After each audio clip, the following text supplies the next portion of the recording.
Bom, então hoje nós vamos falar sobre Max Weber. Max Weber, que é um dos clássicos, dos fundadores da sociologia, é um homem praticamente do século XIX. Ele nasceu em 1864, morreu em 1920 e foi um grande colaborador da sociologia. Ele criou uma corrente própria, né, que é a sociologia compreensiva ou o historicismo. Por quê? Porque ele pretendia examinar a realidade, mas como um construto humano. Então, para o Max Weber, a realidade ela é formada, o ser social, né, a sociedade, ela é formada pelos indivíduos. E para ele é muito complicado de se entender. Por quê? Porque a realidade é composta por infinitas conexões de sentido, que cada indivíduo coloca o seu sentido, coloca a sua forma de ver. Né? Para ele, as realidades sociais, para ser entendida por um cientista, elas devem ser observadas enquanto ações sociais, enquanto relações sociais, enquanto fenômeno. É sobre isso que nós vamos falar aqui hoje. Bom, Weber ele atribui uma importância muito grande, assim como Durkheim, às instituições, e ele elege 6 instituições como fundamentais nas sociedades. Quais são elas? Escola, trabalho, religião, Estado, família e moral. Né? Mas o Weber ele alerta que essas instituições elas estão em conexões, elas não acontecem de forma separada, né?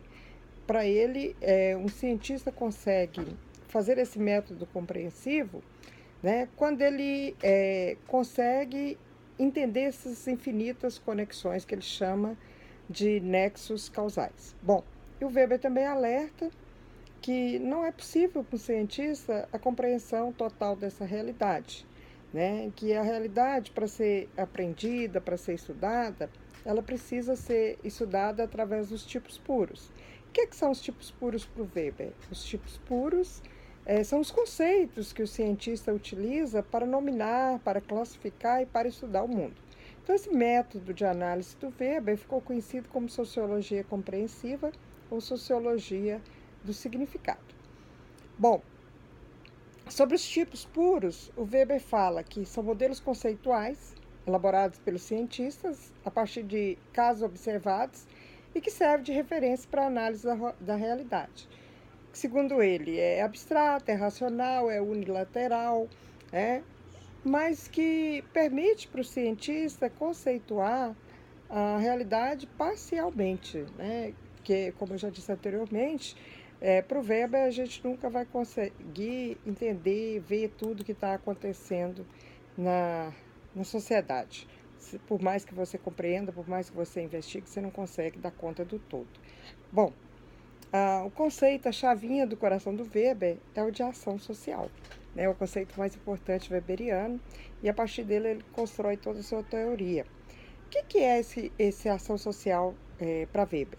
Então ele fala que é toda conduta humana, o ato, a omissão, uma permissão, que é dotado de sentidos dados por quem executa, tendo em vista a ação dos outros indivíduos. Que para o Weber, ninguém está sozinho na sociedade. Né? Então, o indivíduo ele está sempre relacionando com o outro, ele está sempre influenciando e sendo influenciado pelos outros. Né? Para ele, as ações sociais elas são sempre dotadas de expectativas, todo mundo espera tudo daquilo que faz, né? E ele vai falar que tem algumas ações que não são sociais. O que é isso, né? Que elas não influenciam a sociedade. Dá exemplo de condutas reativas, né, que são condutas destituídas de sentido orientado socialmente, pois não se conecta à ação de outros. E ele fala dessas condutas a exemplificar, né, a ação homogênea instintiva, que é aquela que você age de acordo com o instinto. Você coloca a mão no fogo, imediatamente você retira a mão. Você toma chuva, imediatamente você saca a sua sombrinha da mochila. Então, isso é uma conduta reativa que não atinge a sociedade. E tem também as imitativas ou espelhadas, né, que é aquilo que os jornalistas chamam de efeito manada, que nós já sabemos que acaba por atingir a sociedade porque elas são feitas sem pensar. Né?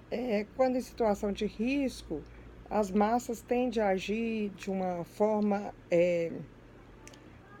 pensar, uma conduta de massa, uma conduta espelhada. Alguém corre e a multidão toda corre, né? Então, isso ele chama de uma conduta reativa, que não é social, né, mas acaba impactando a sociedade. Isso é muito importante em situações, né, de desastres naturais, situações de acidentes, né, que a sociedade acaba tendo muita dificuldade para isso. Bom, ele divide as ações sociais em dois grupos, né, que ele chama de racionais e irracionais. E ele alerta que são tipos puros. O que é isso? São conceitos, né, e nem sempre corresponde ao todo. Então, as racionais, ele vai falar que são as relações sociais com relação a fim e com relação a valor. E as irracionais, por que irracionais? Porque o indivíduo faz você pensar, que são as relações irracionais tradicional e afetivo. Né? Com relação à finalidade, é quando você tem um objetivo, que você traça meta, que você age para atingir aquela meta. Com relação a valores, quando você tem um valor e você não traz esse valor por nada. Então, você é movido por esse valor que você carrega. As irracionais, né? Ele vai falar dos hábitos, das tradições, quando você age movido por hábitos e tradições, e as afetivas, né? Lembrando que para Weber, afetividade não é sinônimo só de coisa boa, né? É sinônimo de emoção. Emoção imediata, que pode ser inveja, que pode ser vingança, que pode ser ciúmes, né? Por exemplo, quem mata movido por ciúmes, ele matou por uma ação social irracional ou afetiva, diria Weber, né? Se fosse classificar o crime. Bom, as relações sociais. Ele vai falar que são condutas plural, reciprocamente orientada, dotada de conteúdo, de significativa e de expectativas. Né? O que é isso? A gente sempre faz alguma coisa esperando algo em troca, esperando um resultado, esperando alguma coisa na sociedade, né? Que as condutas, elas são orientadas pelos outros. E o Weber vai dizer que essas condutas, essas relações sociais, elas podem ser efêmeras, que chama de passageiras, né? E pode alterar seu sentido durante a execução. E pode ser também duradouras, né? Eu sempre dou o exemplo do casamento. Quando você casa com alguém, você pensa que é para a vida inteira, né? Aí os advogados que o digam. Como que essa ação pode mudar de significado durante o seu decurso. Muita gente precisa de um advogado para terminar um casamento. Né? O que era uma relação de amor virou de ódio. Bom, ele divide também essas relações sociais em duas categorias. Quais são elas? As associativas ou societárias, né, que para ele são mais formais, são racionais. É quando você ingressa numa associação com uma objetividade, com um fim. Exemplo, você comprou a ação do Banco Brasil. Você está torcendo para que o seu amigo que comprou também se dá bem. Não pela amizade, mas porque se ele ganhar dinheiro, você também vai ganhar. E as ações, as relações sociais comunitárias, que vai dizer que as pessoas se ingressam na sociedade, formam grupos, né, mais caracterizados por elementos pessoais, emotivos, informais. Segundo ele, essa aí se pauta mais na afetiva e na tradicional. Exemplo, os grupos de serviço. São tipos puros de relações sociais, né? Eu gosto muito do pessoal de São Vicente de Paulo, que se une para cuidar dos menos favorecidos. Então, isso é um tipo de relação social. Você não precisa de assinar nenhum tratado, nenhum contrato para fazer parte do grupo. Você precisa ter aquele sentimento. Bom, um dos conceitos básicos do Weber é o de poder e de dominação. Ele fala que a vida social ela é caracterizada por um jogo de interesses, né, que é de imposição e submissão. E aí ele divide o poder em dois grupos, em poder e dominação. O que é poder para o Weber? É o poder sem consentimento, que ele chama de poder ilegítimo. É a pessoa que pode mandar, mas não tem quem obedece. E o que é o poder para o Weber? Bom, é o poder legítimo, é a dominação. Né? Quem estuda aí os princípios da administração sabe disso. Ele vai falar que é o poder com consentimento, quando você manda e tem quem acata, quem obedece. Bom, e ele divide essa dominação em três grupos. Dominação racional legal, dominação tradicional e dominação carismática. O que é a racional legal? A racional legal é aquela que vem pela força da lei. Você chega atrasado, deixa o meu carro dentro do balão da faculdade, o policial militar vai me fazer uma multa. De onde vem o poder daquele policial me fazer a multa? Vem do nosso Código de Lei de Trânsito, né, que atribui a ele esse poder de multar quem está dirigindo errado. A dominação tradicional, aquela que vem do ontem eterno, considerado pelo hábito, né? O poder que uma mãe tem sobre um filho, o poder que a igreja tem sobre o fiel, né? Uma dominação que nem sempre está escrita, né? E que vem da tradição. E a dominação carismática? Essa, gente, é aquele tipo de líderes que é capaz de levar para o inferno rindo. Você já viu que tem pessoas assim que é capaz de mobilizar e tal? Isso é uma dominação carismática. Eu costumo dar o exemplo do Papa Francisco para entender essas três dominações. O Papa Francisco hoje, ele tem essas três dominações, legal, racional, porque quem é católico segue o direito canônico, né, tem um código de leis. A dominação tradicional, porque tradicionalmente o católico gosta e respeita a figura do Papa, e especificamente o Papa Francisco é um queridinho, né? Tem aprovação de mais de 90% do globo terrestre. Ele está sempre no meio do povo, teve no Brasil, teve dificuldades, né, da polícia vigiar, porque descia do papamóvel, estava no meio do povo, beijava criancinha, né? Então são esses líderes. Nessa categoria a gente pode colocar Jesus, que passado mais de 2000 anos ainda arrasta um texto da população global, Mahatma Gandhi, Getúlio Vargas, Juscelino Kubitschek no Brasil, o Papa Francisco, né? Então o Weber diz que essas dominações elas podem continuar juntas e podem ser separadas, né? Outro conceito muito importante da teoria weberiana é o conceito de desencantamento do mundo. O que o Weber chama de desencantamento do mundo? Ele vai chamar de desencantamento do mundo a substituição da ciência, da tecnologia, do mundo racional, que vai ocupando o lugar da antiga fé. Porque no passado, hoje, tudo era Deus. Se você ficasse doente, se Deus quisesse, você ia se curar. Então, hoje não. Hoje você tem a ciência, você tem a medicina. Eu costumo dar exemplo para meus alunos, é o seguinte, aqui na nossa região, noroeste de Minas, na década de 60, quando um bebê ficava doente, a mãe levava no bezedor, né? Hoje, quando o bebê fica doente, a mãe leva no postinho, tem médico em todos os postinhos. O bezedor é quando o médico já não consegue mais resolver o problema. Então, a gente tem uma inversão, né? E o Weber fala que a ciência, a tecnologia, ela está dando sinais dessa racionalização, desse desencantamento. Quais são?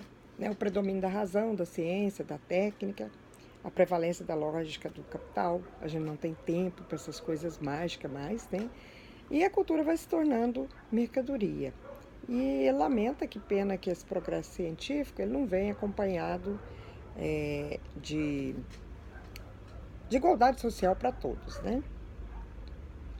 Bom, eu tentei resumir o livro mais importante do Weber, que se trata da ética protestante e do espírito capitalista, para mostrar como que uma relação de valor, uma relação social de valor, pode influenciar numa relação social de fins. Eu peguei 4 pontos do livro que são muito importantes, como que os calvinistas, né, que é os protestantes estudados por Weber, vê o trabalho, a riqueza, o lucro e o asceticismo, a racionalização. Então, para ele, o trabalho constitui o mais alto instrumento de ascese, representa a própria finalidade da vida, e a falta de vontade de trabalhar não é um sintoma da ausência da falta de graça na vida das pessoas. Então, uma nação que pensa desse jeito, certamente está mais propícia a se enriquecer. No tocante à riqueza, os calvinistas, eles viam a riqueza como um empreendimento e um dever vocacional, não só moralmente permitida, como recomendada. Para eles, querer ser pobre equivale a querer ser doente, pois é reprovável da perspectiva da glorificação do trabalho.